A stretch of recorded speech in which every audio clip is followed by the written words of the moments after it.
If you are not sleeping 8+ hours every night, you are growing older, you are growing uglier, you are losing your sex appeal, your libido goes for a toss, and you take bad decisions. These are the 4 things that happen. Sleep forms the fundamental of any sort of success. Whether True. it is material success, you want to be rich, but you can have millions and millions of dollars, but if you can't sleep, you have panic, anxiety. What are you going to do with all that money? Absolutely. Right? Physical success, you want a strong, healthy, fit body. You need sleep for that. Any area of life, whether it is physical, mental, material, or spiritual, sleep forms the foundation for success in life. Sleep and well-being expert, author, and a personal coach. Our guest today on the Settle or Be Better podcast is Mr. Khurshed Batliwala. He's going to be talking to us about having a work-life balance and a lot more. So welcome, Mr. Khurshed, and over to you. Why don't you begin by telling us a little bit about your personal health and well-being story and your current work? I hold a master's degree in mathematics from IIT Bombay, and a long time ago, almost 35 years ago, I decided it would be more fun to teach people how to meditate and make them happy rather than teach them maths and make them miserable. I've been teaching meditation now for the last 35 years almost, and along the way, I faced a few health challenges. I kind of thought that if I meditate, I don't need to do anything else. Meditation will take care of everything. So I had really weird sleep and wake up times. I had a very sad diet, vegetarian, but still eating whenever you want, eating whatever you want, things like that. And because of that, about 10 years ago, I developed full-blown insomnia. I simply couldn't sleep, and all the associated things that go with that. So I had panic attacks, I had anxiety, it was a really dark period of my life, and quality of my life was gone completely. I was lucky to have a doctor who actually told me, she's an allopathic doctor, and she told me, I am not going to give you any medication because any medication for this is a start on the path of addiction. And she said, yoga and meditation and all that, you go fix yourself. Ironically, I used the time that I couldn't sleep to research about sleep. That's where my master's in mathematics helped a lot. I knew how to research. Right. And I researched about sleep. I read so many books, I don't even remember how many. And I went through all the possible websites I could, went through research papers, white papers, all these things. And then really understood about sleep. And then when you realize that if you strip the science away, there are really a few things that you need to do on a regular basis that can bring your sleep back. And that's exactly what I did. So something that had been bothering me for 3-4 years, once I started putting into the practice of sleep hygiene and all the good practices about sleep, in about 3-4 months my sleep became all right, and I reclaimed my sleep, I reclaimed my health, I reclaimed my smile. And I am a person who does not hide what happens with me, because I feel that sometimes things happen to you because it can help other people. Absolutely. I told people around me, this was what was going on with me, and then astonishing number of people said to me, we have not talked about it, but it's the same thing that's happening to us, and so please tell us what you did. And I did, and it made a difference to a few hundred people, whoever around me, and I travel all over the world. So many people, many countries, they who are, friends, acquaintances, colleagues. Right. I told them, this is what I did, this is what I did, this is what I did. And they started following it. And they reported back a remarkable increase in energy, a remarkable feeling of well-being. And mind you, most of these people were regular in their meditation. That is why their life was not disrupted. See, my life was not disrupted even though I had all this, because my practice of meditation kept me sane and going. Right. But where I could have been 10 on 10 happy, I was a 2 or 3 on 10 happy, because this panic and anxiety would keep coming. At one time, I developed the fear of flying, and I'm a person who has traveled 40 countries. I couldn't even go from Bangalore to Delhi. I had to take a stop in Bombay. It was that bad. And all these things simply vanished in 4 to 6 months of me practicing sleep hygiene, along with my practice of meditation and all the other things. Right. And then I've already written 2 books called Ready, Study, Go, which was about how to study, and then Happiness Express, which is how to be happy. And Right. third book that we wrote was Sleep Your Way to Success, because I really believe and know really that sleep forms the fundamental of any sort of success. Whether True. it is material success, you want to be rich, but you can have millions and millions of dollars, but if you can't sleep, you have panic, anxiety. What are you going to do with all that money? Absolutely. Right? Physical success, you want a strong, healthy, fit body. You need sleep for that. You want mental success, you want to be able to focus, you want to be able to concentrate, take good decisions, be a cheerful person. You need sleep for that. That is very obvious. You can't sleep 2 days, you become a vampire and a werewolf rolled into one, isn't it? Exactly. Right? And then spiritual success. Even if you want to meditate, you still need good sleep, because otherwise when you sit to meditate, you fall asleep. True. You don't meditate, right? So whether it is any area of life, whether it is physical, mental, material, or spiritual, sleep forms the foundation for success in life. And very, very few people even acknowledge this. Right. Though I have a friend who works in Google, and he told me that last month sleep was the most searched for keyword in America. Wow. Just last month. So I think the world is waking up to the fact that they can't sleep, which is a good thing, because then maybe people will do something about it, and they become more cheerful. They take better decisions. Their quality of life improves, and therefore it reflects right into the entire community and the entire planet. Absolutely. That's an amazing story. Thank you so much for sharing that with us. And we're so glad to have you on the podcast today. And I can't wait to dive deep into our topic for the day. So to begin with, since you already introduced to your journey with sleep and the lack of it as well. So to begin with that, what are some things that the first few steps that you worked on in order to get your sleep hygiene right? Because that is one of the most ignored aspect of our well-being today. I mean, because of the hustle culture, and we've glamorized it so much, working late hours, and in fact even the early, like the 5 a.m. club, that's glamorized to a point that even if you don't get sleep, you should wake up at 5 o'clock. You should start your day at 4 o'clock, at 5 o'clock, and have your morning routine. It doesn't matter if you've not slept. Discipline is the most important thing. So what are your thoughts on that, and what were the first few steps that you did in order to get your sleep hygiene right? What you said, that discipline needs to be there. The discipline to sleep has to be there. True. Scientifically speaking, sleep science says that literally every single human being on the planet, there could be a 1 in 20-30 million mutation, okay, needs 8+ hours of sleep every night. Non-negotiable. If you are not sleeping 8+ hours every night, you are growing older, you are growing uglier, you are losing your sex appeal, your libido goes for a toss, and you take bad decisions. These are the 4 things that happen. If you manage to get your 8 hours good quality sleep, Matt Walker, one of the greatest sleep scientists of our time today, he said sleep is nature's best shot at immortality. If you are getting your proper quality sleep, you are growing younger. Sleep is actually anti-aging, better than any cream, better than any beauty product. All right, you're growing younger, you're growing sexier. The libido and your ability to procreate is dramatically enhanced. You're growing more intelligent. You will be able to take better decisions. You will have a much better mood, and you will find it very difficult to fall sick. Your immune system gets a tremendous boost. So who doesn't want to be all that? Who doesn't want to be younger? Who doesn't want to be healthier? Who doesn't want to be sexier? Who doesn't want to be more intelligent? And all you need to do, for God's sake, is sleep. Yeah, it's not like you have to stand on your head and drink some water or do some big yoga asana. It's just sleep. It's so simple, right? So Absolutely. One of the first things I did was, I guess the most controversial, and I think what I am most known even on Instagram for, is stop the alarm clock. Very important that you wake up naturally. Right. Okay. Our brain is millions of years old, right? Evolution has sculpted us into this system that we are today. And the brain, our bodies in fact, are millions of years old. And though the software is very, very old, right? So now just imagine you are in a jungle, in a cave, and there is some sudden disturbance. Right. You don't want to end up as breakfast for some animal. You would need to wake up, right? Today, our brain still thinks that even though you are sleeping in a house, with the security system and all that, your brain does not know that this is there. It has not comprehended that. Our systems have not caught up with technology. Right, exactly. So any noise in the morning, even the most melodious of alarms, is signaling danger to the brain. The brain yanks you out of sleep. It floods your body with cortisol and with adrenaline, which are stress hormones. We all know. And Right. so you wake up stressed, and the most beautiful day is ruined simply because you have just got up with all those crazy chemicals running around in your body. You are on red alert when you wake up. Right. As far as your brain is concerned, something has come to eat you. It's just your alarm.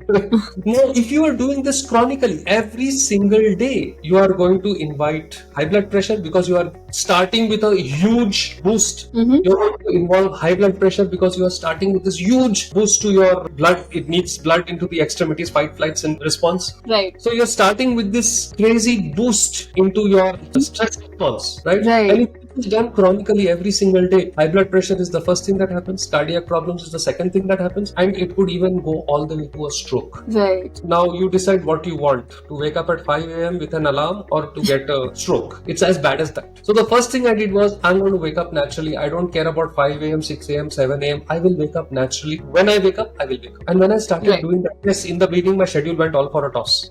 But I warned everybody that, look, for the next 15-20 days, don't expect me to be on time. Because even I don't know when I'll wake up. Right. But in about 20 days time, in about a month's time, my body kind of settled at about 6:30 a.m., 7 a.m., between 6:30 and 7. And that's how I wake up every day. Exactly. So that was one of the first things I did. The second thing I did was taking a hot water shower.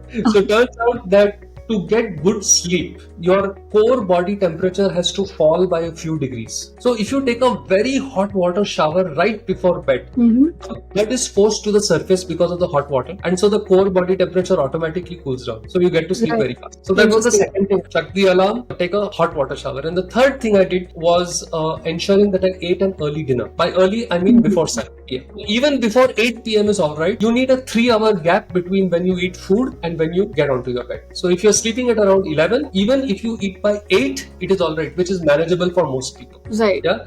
And then over the years now, I have bought that time a little earlier. So now I have my dinner by about 6 p.m. Wow. And I am lucky that I live in our Art of Living ashram, and so I can actually do that. I understand it might not be possible for most people. True. But even if you can eat by 8 p.m. and go to bed on a more or less light stomach, then what happens? For the body, digestion is a top priority. So if you go to sleep with a full stomach, the energy that the body would have used to repair and rejuvenate itself will go in digesting the food. Exactly, right. So you will not get the benefit of sleep. So if people can do just these 3 things, I can say that your sleep quality will go 60-70% better. Chuck the alarm, take a hot water shower, have an early dinner. Absolutely. That's amazing, especially the first and the third point you mentioned, because, not just the alarm, but throughout the day, our ringtone or our SMS tone, our WhatsApp messages, whenever we get these notifications, I think Dave Asprey talked about it some time back, is that exactly in the same manner how our, brain has functioned to be over the years, millennia of years, right? That we are put in a fight or flight response immediately when you get notification. I mean, you would see how you jump out of your body when you get a notification, right? And you want to check, and you're putting yourself in this alert zone for no reason. So you don't know when to rest, when to be active, when you're in this, constant triggering situation the whole day. And also, people must have noticed when they go out in a nature's retreat or when they're closer to nature, they actually do wake up without an alarm very naturally. Absolutely. I mean, you just naturally wake up at 7 o'clock or 6 o'clock on your own, and it's not like you're tired or you couldn't sleep. You've slept so well, and your body has naturally woken up, and you have the energy to go ahead with the day. That's an amazing insight. One more thing I could say is, there are chronotypes. So again, this is an evolutionary thing. Say that we are in a small village in the middle of a jungle. Now, would it make sense if every single villager went to sleep at the same time and woke up at the same time? Obviously not, because then you are open to threat, right? So automatically, nature kind of created that some people slept early. So there are people who go to sleep by 8:30. I have a friend whose parents do that. By the time I wake up in the morning, they have already finished their first family fight. So there are some people who are like that, right? We call them larks. The people go to sleep early and wake up really early. And then there are people who sleep really late. They sleep 1 a.m., 2 a.m. And then they wake up 9 a.m., 10 a.m. And then the rest of us are more or less in the middle. So about 30% of the population are either larks or night owls. And we need to respect that. If you tell a night owl you have to do the 5 a.m. business, they will be the worst productive thing in their life, because their systems are simply not wired for that. And this is your thumbprint. It's a genetic thing that you have inherited. Right? So figuring out your chronotype could be a humongous step towards sleeping better. Absolutely. I mean, that is a big struggle, right? Because we are trying to fit in one system. All of us expected to follow. Doesn't matter if we really fit into it, if our sleep schedule fits into it, and we are expected to follow this exact 9 to 5 routine if you are at a corporate job or a place that expects that from you. So it's quite a struggle, but I'm sure with some little adjustments they can still make a major difference in the long run. So thank you for sharing that. And also talking about rest. Now when we say rest, the first thing that comes to our our mind is sleeping. But sleeping is not the only kind of rest that we should prioritize. So what are your thoughts on other types of rest that we completely neglect, or we don't find the time to have in our life? So what are the different kinds of rest apart from sleeping? So, of course, meditation, right? Taking the time out to learn a formal meditation course. I would, of course, recommend The Art of Living. I cannot recommend anybody else, and I cannot comment on anybody else because I don't know about it. It would not be fair for me to say. Art of Living has benefited me and thousands of other people through me, and it can benefit you as well. So, learning formal meditation, don't learn from an app. Meditation is not something that you can learn really from an app. You need to have a teacher who can teach you meditation. Practicing it, not just learning it. Otherwise, it's like the gym membership. Take the gym membership and then you don't go and say, "Arey yaar, muscle nahi aa raha hai." You need to go to the gym and lift, right? Not enough to have the membership. The same way, learning and practicing meditation, this is a great form of rest. The other aspects of rest are being with people with whom you can be yourself, where you don't have to put on any mask. This is tremendously restful, right? Where you don't have to be anybody other than who you are. Right. Third type of rest, I would say, is being in nature. The human eye can make out more shades of green than any other color. Like I think in thousands of different shades of green we can see compared to other colors. It's because that this whole system evolved in a forest. And exactly. Rest at home in nature. In fact, it is said that even if you just paint a wall green in your house, you will feel relaxed just sitting in that. Oh wow. Yeah. That is actually some experiment that was done in one of the US universities where they just painted classrooms green and they found the performance of the students increased dramatically. So wow, that's amazing. Just looking at a tree, for God's sake, that can really relax you. One of my favorite ways of relaxing, watching sunsets and going to the beach. When possible, like I take every single excuse I can to go to the beach, and so should you. So these are all fantastic ways of relaxing. Having great food, having good organic, seasonal, local, vegetarian food cooked well, this can be tremendously relaxing. Right? True. So each person has to figure out what it is that relaxes them and is good for them. I'm pretty sure a huge piece of chocolate pastry will relax almost anybody on the planet, but it is not something that you would want to rely on a daily basis, right? Exactly. Once in a while it's all right, but it's not such a good idea. Good music, right? Absolutely. Can relax you. Being with children, being with your pets can relax you. So there are so many ways, and it's just great to have a whole list of things that you can use to relax yourself and get your smile. And absolutely, that's beautiful. Thank you for sharing that with us. And right now, the ones who have really busy jobs or who are at higher level positions in companies, they're having a tough time listening to this and trying to even think of having these things in the limelight. But because you're a personal coach, I'm sure you've worked with a lot of peak performers, with people who are at a greater post in a company. How do you help them to sort of change the way they have their work-life balance right now, and what is it that they can actually start doing right? Just one line: either you make time for your health or you make time for your illness. You decide. Right. See, this system, you have a mobile phone, for God's sake, don't you charge it every day? True.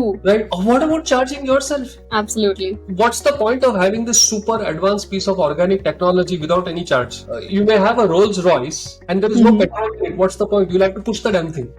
Right? So similarly with the body, you have to take the time to recharge, rejuvenate, especially when you are in a high pressure job where you need your focus there, right? Where the lives of so many other people depend on the decisions you are making. Right? So you cannot tell me that you are too busy to sleep. You cannot tell me that you are too busy to meditate. You simply cannot tell me that. Absolutely. That makes so much sense, and thank you for sharing that with us. And lastly, what are your non-negotiables for well-being today after the years of experience, in well-being and being a coach and your personal health as well? What are your non-negotiables for health today? I run an online community called Flow Zone, which is about getting into the flow. It's about achieving holistic success. And by holistic success, I mean winning, getting the success, getting all that you desire, but not compromising your health and your relationships while doing. Because finally, if you don't have the health, you can't enjoy the success. And if you don't have the relationships, for whom are you doing? Not for yourself, for sure. Exactly. Right? Don't compromise your health. Don't compromise your relationships, yet achieve. And that can be done by generating energy and having clarity.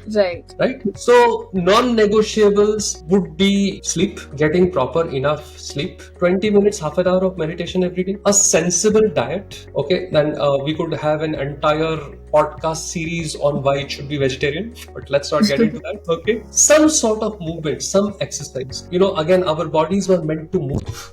We evolved through the entire evolution, to begin with, we were hunter-gatherers. What do you mean by hunter-gatherer? It means that we were moving, right? We were either running after something we wanted to eat or running away from something that wanted to eat us. We were moving. Right. Gathering means we were moving. Farming means we were moving. Today, you only look how much you have moved, right? And the WHO has actually coined a disease called the sitting disease. And it is the cause of most lifestyle problems. Your diabetes, hypertension, blood pressure, cardiovascular problems. True. All these things are coming because people are sitting too much. So every hour or so, get up and stretch for 10 minutes. That's all. Movement, exercise, and then insatiable curiosity to know more about anything else.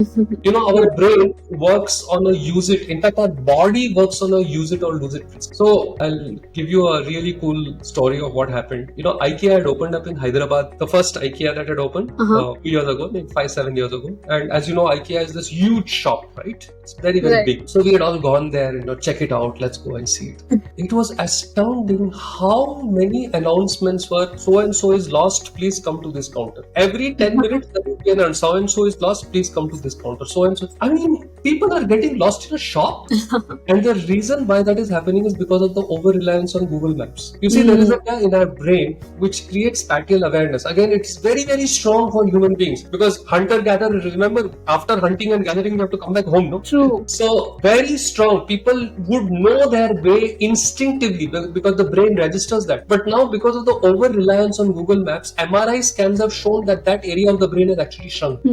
So, we exist on a use it or lose it principle. Right. And one of the easiest ways to stay young is to keep learning because then your brain is continuously engaged, it doesn't age. Absolutely. Okay. So the 5 things I would say which are non-negotiable: sleep, meditation, a great diet, vegetarian, exercise, movement, and continuous learning anything that you would like. If you do these 5 things, I can almost guarantee that you will not stop smiling. Absolutely, that's beautiful. I mean, it's so relatable, especially the last aspect you spoke about, because I have a coach who teaches telepathic communication, and she conducted a workshop for a corporate once where all the employees were like blindfolded. They were taken into a forest and dropped at that location without their phones or maps or anything or even a compass, and they had to find their way back to the camp just with their intuition. And it's crazy how much power we hold inside, how much knowledge we hold inside that we haven't tapped into because we are so surrounded. We live a boxed life. I mean, we live in a box, we travel in a box, we work in a box, right? So it's all,